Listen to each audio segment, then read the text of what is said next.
감사와 기쁨이 결여되어진 예배. 그 제사는 결국은 헛된 제사이고 그것은 하나님의 마음을 기쁘시게 할 수 없는, 하나님을 극히 힘들게 하는 예배와 제사가 될 수도 있습니다. 로마서에서 바울은 하나님 나라의 특징은 뭐라고 말하냐면, 로마서 14장 17절에 보니까 하나님의 나라는 하나님의 통치와 다스림을 받는 그 나라의 백성들은, 그들이 살아가는 세상은 먹는 것과 마시는 것이 아니요 오직 성령 안에 있는 의와 평강과 희락이라 말씀합니다. 다른 말로 말하면 하나님의 다스림과 하나님의 보호하심을 받는 백성들이 살아가는 곳에는 늘 기쁨과 평강이 있어야 함을 말씀하고 있는 것입니다. 사랑하는 성도 여러분, 우리 안에는 하나님의 영 성령이 함께 하심을 믿습니다. 하나님께서 우리의 아버지로서 예수 그리스도가 우리의 주와 왕으로서 우리와 함께 계심을 믿습니다. 그렇다면 우리 안에는 늘 기쁨과 평강과 감사가 넘쳐야 나야 되면 당연한 건 아니겠습니까? 근데 우리의 실상은 그렇지 못하니 문제입니다. 예수 믿는다고 해서 만사형통 아닙니다. 성경 어디에도 예수 믿는다 해서 만사형통하며 아픔, 슬픔, 고난, 문제없는 세상을 살 것이라고 우리에게 보장하지 않았습니다. 약속하지 않았습니다. 예수를 주로 고백하고 믿는 순간 영생을 얻어 이미 와 있는 하나님 나라의 삶을 살다 한다 할지라도 여전히 우리는 이 땅을 밟고 사는 동안에는 죄의 유혹과 고난을 겪으며 살아갈 수밖에 없습니다. 성경은 분명히 이 땅에 우리들이 살아가면서 슬픔과 눈물, 고통을 겪고 살아갈 수밖에 없고 많은 고난과 시험과 눈물이 있는 삶을 살아가게 될 것이라고 말합니다. 더 나아가서는 예수를 믿는 믿음으로 살아간다면 그 속에는 반드시 고난이 따를 것이라고 거듭 말씀하고 있습니다. 따라서 이 세상을 사는 동안 불평과 불만이 있지 않을 수가 없습니다. 원망이 없을 수는 또 없습니다. 그래서 우리는 많은 아픔과 고통을 겪고 원망과 불평 속에서 살아가고 있습니다. 그런데 성경은 그럼에도 불구하고 우리에게 요구합니다. 하나님 나라의 백성다운 책임 있는 삶의 모습으로 감사함으로 기쁨으로 살아가라고 거듭 우리에게 촉구하고 있는 것입니다. 베드로전서 4장 16절의 말씀에 보면 만일 그리스도인으로 고난을 받으면 부끄러워하지 말고 도리어 그 이름으로 하나님께 영광을 돌리라 라고 말씀하십니다. 예수를 믿는 믿음으로 살아가는 그리스도로 살아가면 고난을 받게 되는데 그 고난을 받게 될 때에 부끄러워하지 말고 뭐라고요? 그의 이름으로, 주의 이름으로 하나님께 영광을 돌리라는 것입니다. 이게 보통의 사람들에게는 가능한 일입니까? 바울은 오늘 본문에서 이와 같은 요구에 부응을 합니다. 3절 본문을 보게 되면 이 원본에 보면요, 앞부분에 뭐라 하냐면 감사하노라 라는 말이 앞에 있습니다. 지금 바울이 어디 있습니까? 이 편지를 쓸 때 감옥에 있습니다. 로마의 황제가 아주 강한 권력을 가지고 권세를 가지고 자기를 신으로 자기를 주로 고백하라고 하면서 그것을 고백하지 아니할 때는 엄청난 박해와 핍박을 당하고 때로는 생명의 위협까지도 받는 상황이었습니다. 근데 그러한 살벌한 사회적 상황 속에서 바울은 무엇을 전했습니까? 세상의 주는, 이 세상의 진정한 왕은 예수 그리스도 한 분밖에 없다. 예수가 하나님의 아들이시요 메시아이시다. 그 예수를 주로 믿어야 된다. 그것을 선포하다가 결국 로마 감옥에 갇힌 죄수의 몸이 되었습니다. 따라서 그동안 수고하여 열매로 맺었던 것들이 자칫 잘못하게 되면 다 수포로 돌아갈 수 있는, 헛되게 될 수도 있는 그런 상황이었습니다. 어쩌면 사도 바울에게 불안함이 있고 때로는 초조함이 있고 염려가 있는 상황이었습니다. 그것뿐입니까? 자신의 목숨도 언제 어떻게 될지 모르는 위태로운 상황이었습니다. 그럼에도 불구하고 오늘 사도 바울은 빌립보 교회 성도들에게 편지를 하면서 기쁨으로 감사함으로 그들을 생각할 때마다 하나님 앞에 기도한다고 말씀하고 있습니다. 세상의 기준을 볼 때는 이건 말도 안 되는 상황입니다. 어찌 세상적인 그러한 기준을 보면 지금 사도 바울이 무슨 감사의 기도가 나오고 기쁨으로 그들에서 기도한다는 것이 가능하냐 말입니다. 그런데 제가 초반에 말씀드렸지만 세상이 알 수도 줄 수도 없는 그 기쁨과 감사, 세상 사람들이 이해할 수 없는 주 안에서의 감사와 기쁨이 오늘 사도 바울의 마음속에 있었다는 사실입니다. 오늘 저는 여러분에게 바라기는 여기 서 있는 저나 오늘 예수를 주로 고백하는 저와 여러분의 마음속에 감사함으로 하나님 앞에 예배하고 기쁨으로 그 모두를 위해서 기도할 수 있는 그러한 신앙의 성숙함이 있기를 주의 이름으로 축복합니다. 바울의 마음에는 항상 빌립보 교회와 성도들이 자리를 잡고 있었습니다. 그들의 이름을 부르며 기도할 때마다 기쁨으로 구체적인 기도를 드렸던 것입니다. 제가 왜 구체적인 기도를 사도 바울이 드렸다고 말하냐면 오늘 본문에 기록하고 있는 이 간구라고 하는 단어는 일반적인 기도를 뜻하는 헬라어 프로세우케라고 하는 단어가 아닙니다. 이 프로세우케라고 하는 이 단어의 내용은 일반적인 기도를 말할 때 언급하는 내용이고요. 이 기도보다는 좀 더 그 이름을 부르면서 구체성을 띠는 청원 기도를 뜻할 때는 바로 데에시스라고 하는 단어를 사용하게 되어 있습니다. 그런데 오늘 사도 바울이 여기 간구라고 하는 단어를 바로 이 데에시스라는 단어를 사용하여 본문에 기록하고 있습니다. 그러니 사도 바울은 그냥 대충 기도하고 지나간 것이 아니었습니다. 빌립보 교회의 성도들의 이름을 불러가면서 그들의 구체적인 필요를 하나님 앞에 기쁨으로 드리면서 이 편지를 썼다는 내용입니다. 바울은 지금 옥중 생활을 하고 있습니다. 그런데 빌립보 교인들을 생각할 때마다 하나님께 감사한다 그랬습니다. 근데 사실은 감사할 수 있는 상황은 아니었거든요. 자기 자신의 상황도 그렇지만 이 에바브라 디도를 통해서 들려온 소식도 그리 좋은 소식이 아니었습니다. 빌립보서 4장에 가보면 아시겠지만 그 부분에 보면 두 여인이 나옵니다. 유오디아와 순두개라는 여인.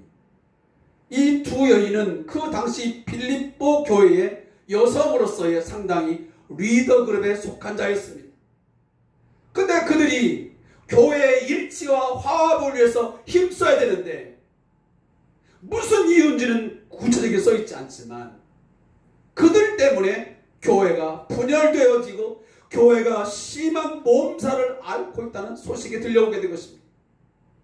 그러니 어찌 솔직히 말하면 그 소식을 들은 사도 바울, 그리고 자신의 상황을 보면서 하나님께 그들을 생각하면서 감사할 수 있겠냐, 그 말입니다. 그럼에도 불구하고 이 빌립보 교인들을 생각할 때마다 이 하나님 앞에 감사가 나오고 기쁨이 나올 수 있던 것은 그 이유가 뭐냐면, 첫 번째 보면 이 빌립보 교회와 사도 바울은 서로 신뢰하는 그런 관계를 유지하고 있음을 우리는 본문을 통해서 보게 됩니다. 그게 어디에 있습니까? 5절과 7절 말씀에 기록되고 있습니다. 5절 말씀을 먼저 보겠습니다. 너희가 첫날부터 이제까지 복음을 위한 일에 참여하고 있기 때문이라. 그리고 또 7절 말씀입니다.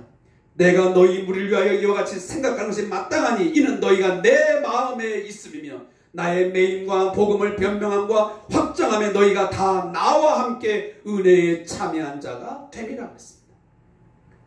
먼저는 보니 너희가 첫날부터 이제까지 복음을 위한 일에 나와 함께 동역하고 참여하면서 일을 해왔다라고 오늘 사도 바울이 고백을 하고 있습니다. 다시 말하면 사도 바울과 이 빌립보 교회는 특별한 사랑과 신뢰의 관계가 있었음을 말씀하고 있습니다. 사도행전 16장 6절부터 15절에 보면 바울이 먼저 아시아에서 사역을 하다가 어느 날 갑자기 환상 중에 한 사람이 나타나게 됩니다. 그 환상 중에 나타난 사람이 뭐라고 그에게 애원을 합니까? 건너와서 우리를 도우라. 그게 바로 마게도냐 사람이었습니다. 이 환상을 본 이후로 결국 사도 바울은 선교의 방향을 틀게 되었습니다. 아시아 지역으로 선교를 하다가 결국은 이 유럽으로, 이 마게도냐 지역으로 선회를 하게 된 것입니다. 어찌보면 사도 바울의 선교 사역에 매우 중요한 분수령이 되었던 것입니다. 바로 그 첫날부터 바울의 그 마게도냐의 선교 사역의 첫 번째 성이 어디였습니까? 바로 빌립보 지역이었습니다. 그 빌립보 지역에 들어가서 바로 자주장사 루디아를 만나게 되었고, 그 속에서 복음이 확장되어지고 빌립보 교회가 세워지게 되었던 것입니다. 그러니 첫날부터 이 빌립보 교회는 사도 바울과 특별한 관계를 가지면서, 그리고 이제까지 지금 자신이 감옥에 갇혀 있는 그 상황이지만 지금까지 자기 자신이 큰 위기와 외로움에 처해 있는 이 순간까지 변함없이 함께 동역해 준 것을 감사함으로 표현을 하고 있습니다. 그들은 도중에 중단하지 않았습니다. 사도 바울이 옥에 갇혔다는 그 소식을 듣자마자 그들은 그들과의 그 사도 바울과의 관계를 포기하지 않았습니다. 배신하지 않았습니다. 이것이 바로 사도 바울 목회자와 그리고 빌립보 교회 성도들과의 특별한 신뢰 관계, 라포 형성이 잘 되었던 것입니다. 여러분, 라포 형성하는 말이 무슨 말인지 아시죠? 라포는 바로 마음의 유대 관계를 형성하는 겁니다. 저는 이 말씀을 준비하고 이것을 기록하면서 무슨 생각이 들었냐면, 우리 성대한 교회 성도들도 왕 목사님과 여러분의 관계가 이처럼 지속되었으면 참 좋겠다 생각. 비록 힘든 상황, 어려운 상황에 처하면 처할수록 여러분들이 함께 기억해 주고 끝까지 함께 해주고 도중에 중단하지 않고 포기하지 아니하고 배신하지 아니하고 위하여 기도해 주며 함께 협력해주며 함께 기도해주며 그런 관계가 유지되어지기를 간절히 바라는 것입니다. 이러한 서로 신뢰하는 가운데 사랑의 교제를 늘 나누고 지내는 사이, 그런 관계가 바로 바울과 빌립보 교회와의 관계였습니다. 사랑하는 성도 여러분, 바울에게 있어서 빌립보 교회 공동체는 마게도냐 지역 전도의 첫 열매이며 바울의 신실한 조력자들이었습니다. 이미 뒷부분에 보면 알지만 사도 바울이 로마 감옥에 있는 동안 그들은 회의를 열었습니다. 우리에게 복음을 증거해주고 우리와 함께 사역을 감당했던, 우리를 눈물로 기도해주며 우리에게 말씀을 증거해줬던 그 분이 이처럼 억울하게 예수를 증거하다가 복음의 진실함을 증거하다가 로마의 권력에 의하여 그가 억압당하여 오늘 이처럼 죄수의 몸이 되어 있으니 우리 그를 위해서 기도합시다. 그의 필요가 무엇인지 우리가 함께 우리에게 좀 헌금을 거두어서 그에게 좀 보내드립시다. 그래서 그의 사역과 그의 복음 증거함이 멈춰지지 아니하도록 우리 함께 협력합시다. 우리 함께 동역합시다. 했던 것이 빌립보 교회 공동체의 분위기였고 그들의 실제적인 사역이었습니다. 얼마나 아름다운 모습. 우리는 보통 몸이 멀어지면 마음도 멀어진다고 합니다.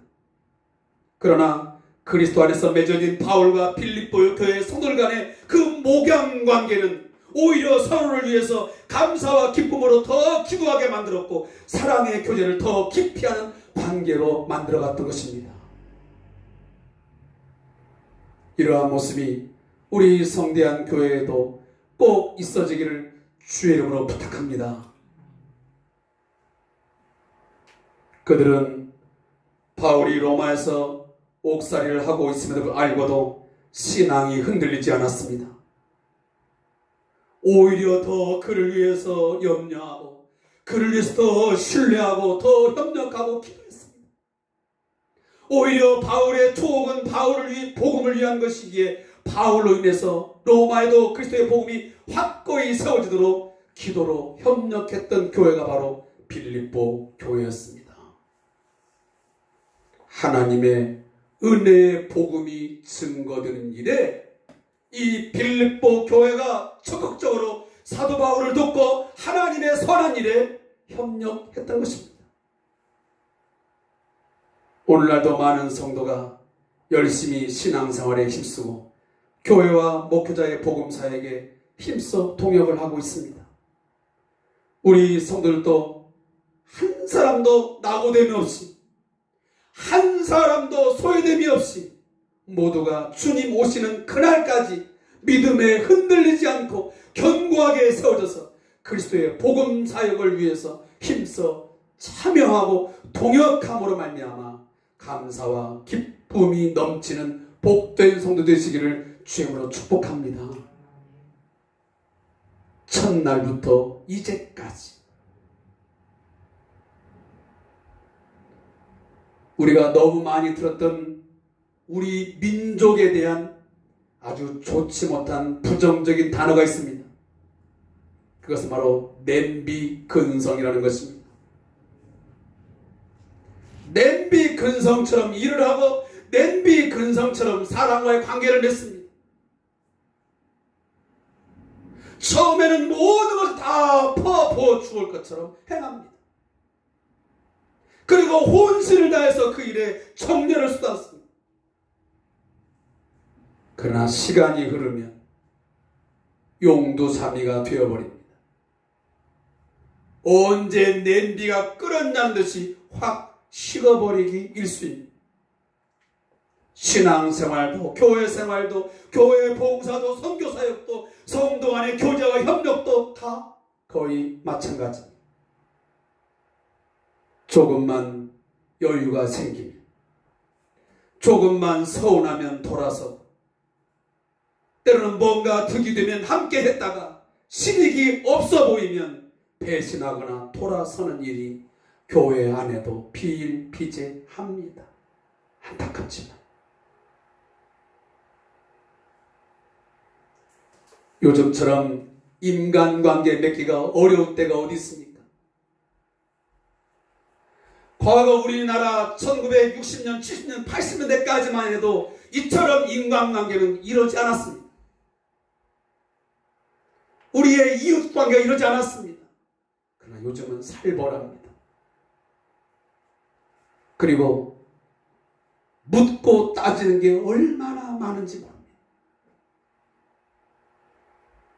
실익관계를 그 속에 개입을 시켜서 뭔가 이익이 될까 싶으면 뭔가 잃어버릴 것 같다 생각이 되면 너무도 쉽게 잊어버리고 돌아서 많은 상처를 주고 떠나고 관계를 끊어버리는 일이 우리 이웃과의 관계 속에서 우리는 쉽게 찾아볼 수 있습니다.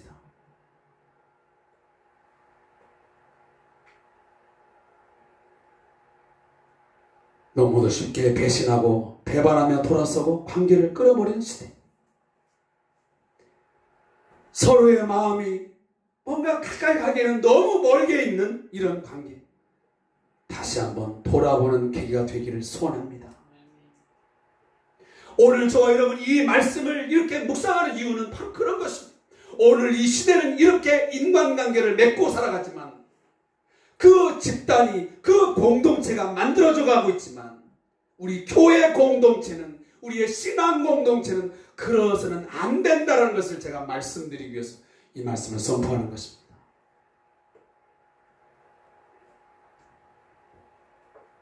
첫날부터 이제까지 여러분 끝까지 함께 협력하고 함께 동역하면서 함께 기쁨으로 기도하면서 여러분 감사가 넘치는 우리 교회 공동체의 생활을 해 나갈 수 있기를 주의 이름으로 축복합니다.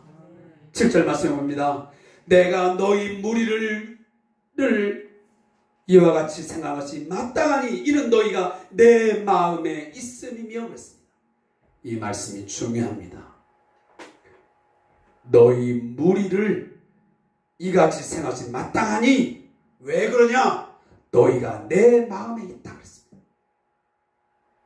자, 이 본문은 두 가지로 번역이 될 수 있습니다. 하나는 내가 여러분들을 나의 심장 안에 품고 있기 때문에 이렇게 번역할 수도 있고, 또 하나의 번역은 여러분들이 나를 여러분의 심장 안에 품고 있기 때문에 이렇게 번역을 할 수도 있는 번역문입니다. 근데 우리나라 이 개역성경은 앞에 있는 것으로 이 본문을 번역을 했습니다. 자, 어느 쪽을 선택하든지 간에 중요한 것은 서로가 심장 안에 품었다는 것입니다. 마음 깊숙한 곳에 서로를 품고 기도하고 서로를 품고 서로 동역했다는 사실입니다.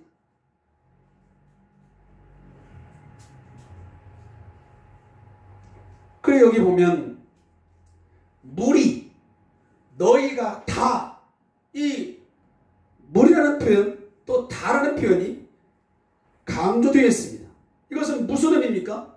사도 바울이 뭔가 의도적으로 이 단어를 쓰고 있습니다. 왜냐?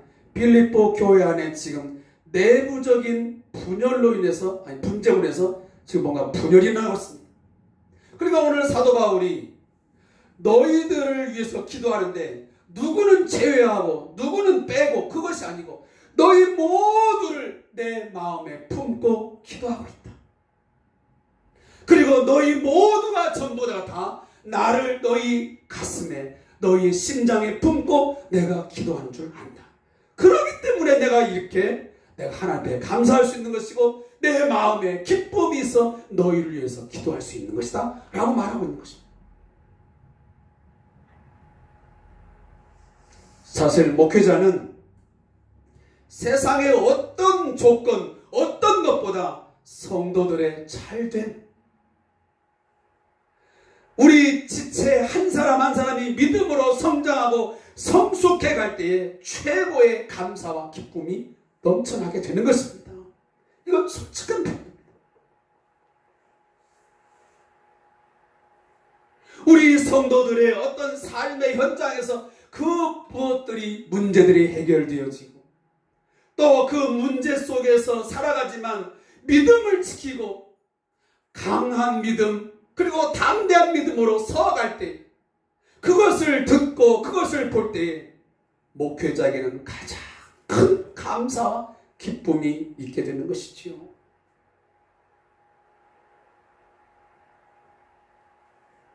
목회자가 성도의 사정을 알고 기도하고 또 성도가 목회자의 어떤 상황과 여건들을 살피면서 서로를 신뢰하는 관계, 이것은 가장 올바른 목양 관계가 되는 것입니다. 따라서 바울은 간구할 때마다 필립보 교회 성도를 위해서 감사함으로 기쁨으로 기도했다고 하고, 그리고 필립보 교회 성도들도 바울을 잊지 않고 늘 협력하고 동역하고 기도하는 그런 관계였다는 것을 오늘 5절과 7절 말씀을 보면 우리는 알 수가 있습니다. 목자와 양은 생명적 관계입니다. 서로를 신뢰하며 사랑의 교제를 지속할 때만이 그 생명을 유지할 수 있습니다. 목자는 양의 형편과 상황을 살피고 그리고 기도하고 말씀으로 잘 양육해야 됩니다. 또 양은 목자의 음성을, 목자가 전하는 말씀의 메시지를 잘 듣고 순종하며 따라야 합니다. 그렇게 할 때에 목회자의 목회가 보람이 있는 것이고 영광이 되는 것이고, 또 성도들, 양떼들은 풍성한 꼴을 먹으면서 건강하게 자라갈 수 있고, 그리고 온전한 하나님이 원하시는 교회 공동체로서 세워져 갈 수 있는 것입니다. 그렇기 때문에 예수님도 자신을 선한 목자라고 표현을 하고 우리들을 양으로 표현했습니다. 그래서 내 양은 내 음성을 듣는다고 말하지 않았습니까? 사랑하는 성도 여러분, 선한 목자 되시는 예수님의 목소리가, 예수님의 음성이 양되는 우리에게 반드시 들려지기를 소원합니다. 그 음성을 듣고 따라갈 때만이 사망의 음침한 골짜기를 지나갈지라도 여러분 결코 해를 두려워할 필요가 없습니다. 왜냐하면 선한 목자가 되시는 그 주님께서 막대기와 지팡이로 그를 지켜주시고 우리를 보호해 주시기 때문입니다. 교회도 마찬가지입니다. 양떼들은 그 목회자가 잘못된 복음 그리고 비양심적인 비도덕적인 삶을 살아가지 않는 한은 목회자에게 관심을 갖고 그가 전하는 복음의 메시지를 잘 들으면서 순종하며 따라갈 때에 건강한 교회 생활을 통하여 건전한 신앙생활을 영위할 수 있게 되는 것입니다. 그런데 그러지 못하고 오늘날 많은 성도들 가운데는 다른 목자의 음성을 듣고 거짓된 목자의 음성을 듣고 쫓아가다가 신앙의 큰 낭패와 삶의 실패를 맛보는 사람들이 종종 있습니다.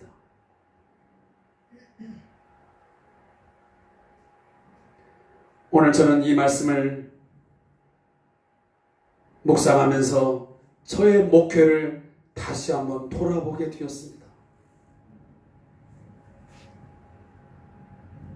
사도 바울이 그들을 생각할 때마다, 필립보 교회 성도를 생각할 때마다 하나님께 감사하면서 기쁨으로 한 사람 한 사람의 이름을 부르면서 기도했다고 그러는데, 청원 기도를 드렸다고 하는데, 나는 오늘 우리 성대한 교회 성들의 이름을 한 사람 한 사람 불러 기도할 때마다 하나님 앞에 감사하고 있는가?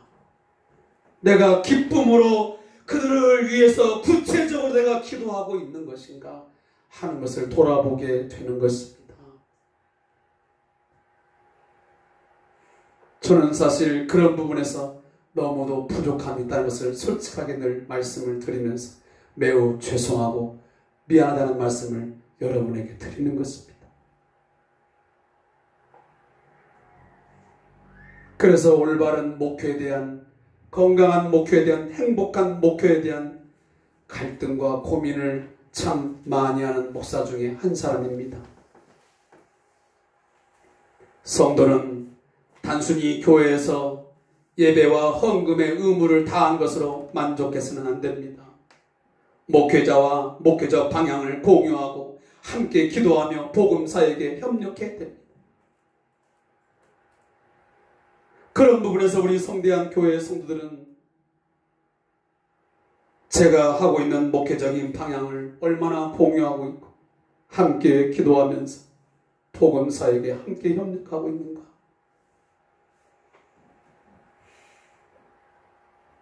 많은 생각이 듭니다.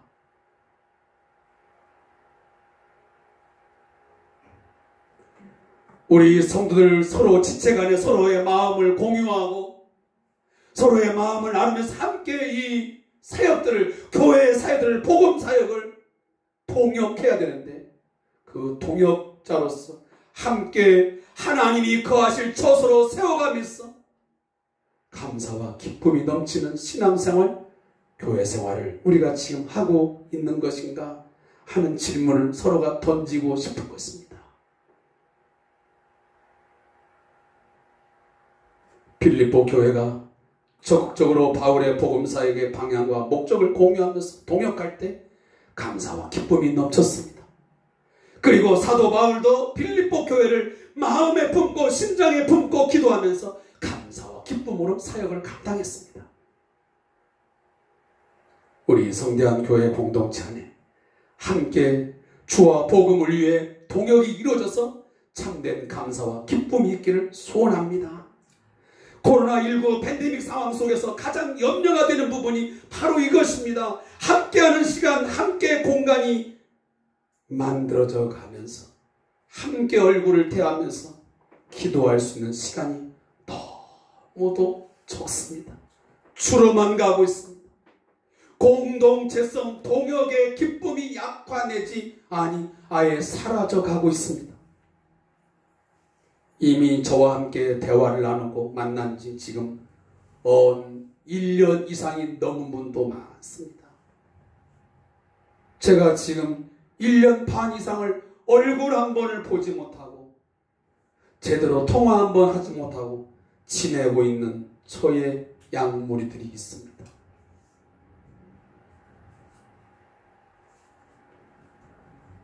제 마음을 어떻게 표현할지 잘 모르겠습니다.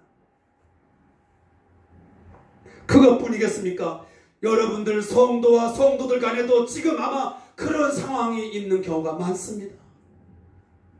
얼굴 본 지가 1년이 넘은 사람, 수개월이 됐어도 한 번도 얼굴을 만날 수 없고 함께 기도의 제목을 나누지도 못하고 한 교회의 공동체로서의 그 공동체성을 뭔가 인식할 수 있는 기회조차 갖지 못하는, 서로의 아픔과 서로의 약함을 서로 나누면서 기도하던 그런 시간들, 너무도 까마득한 추억이 되어 가고 있습니다.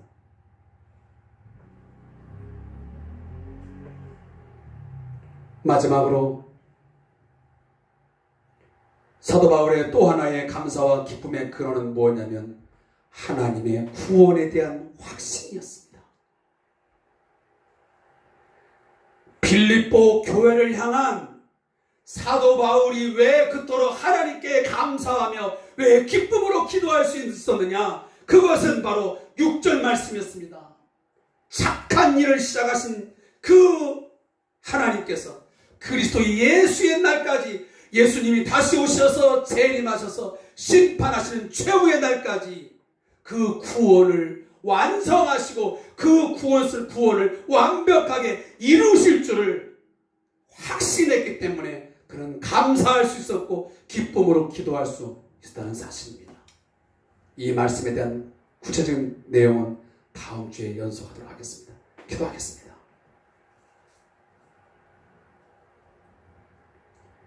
하나님 아버지,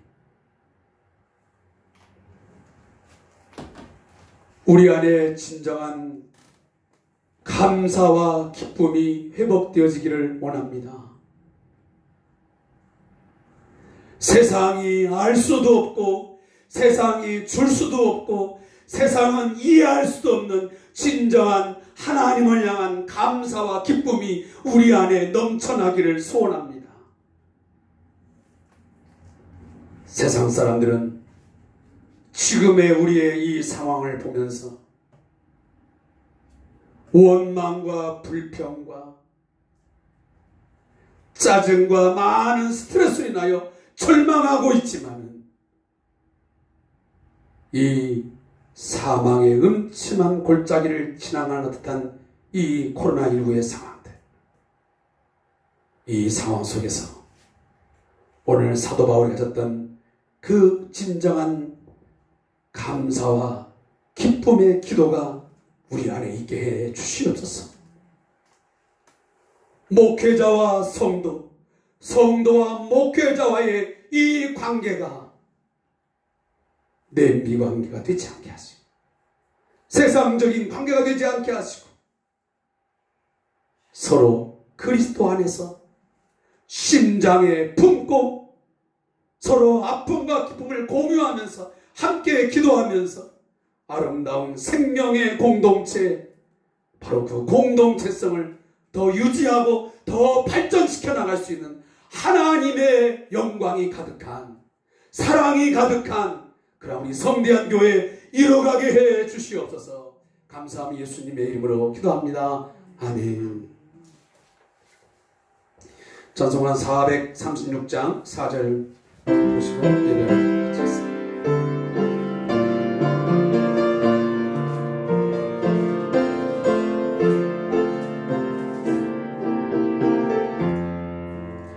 주 따라가는 길 험하고 멀어도 찬송을 부르며 뒤따라가리라. 나 주를 모시고 영원히 살리라. 날마다 섬기며 주 함께 살리라. 영생을 누리며 주 안에 살리라. 오늘도 내일도 주 함께 살리라. 아멘. 지금은 예수의 생명을 함께 공유하는 하나님의 영광스러운 교회의 공동체를 만드시고 세우시기 위하여 십자가에 친히 죽으시고 부활하신 우리 주 예수 그리스도의 은혜와 우리 하나님 아버지의 극진하신 사랑하심과 성령님의 역사 교제하심, 오늘도 주의 말씀을 듣고 서로 간에 감사함으로 기쁨으로 하나님을 예배할 뿐만 아니고 성도 간에 서로 기뻐하며 감사하며 삶을 나누며 기도하며 살아가기로 다짐하는 우리 성대한 교회 공동체 유회와 그리고 저들의 가정과 사업장과 직장 위에, 그리고 오늘도 저희 성대한 교회 공동체의 평안과 성장을 위해서 늘 기도하시는 우리 왕장철 목사님의 사역과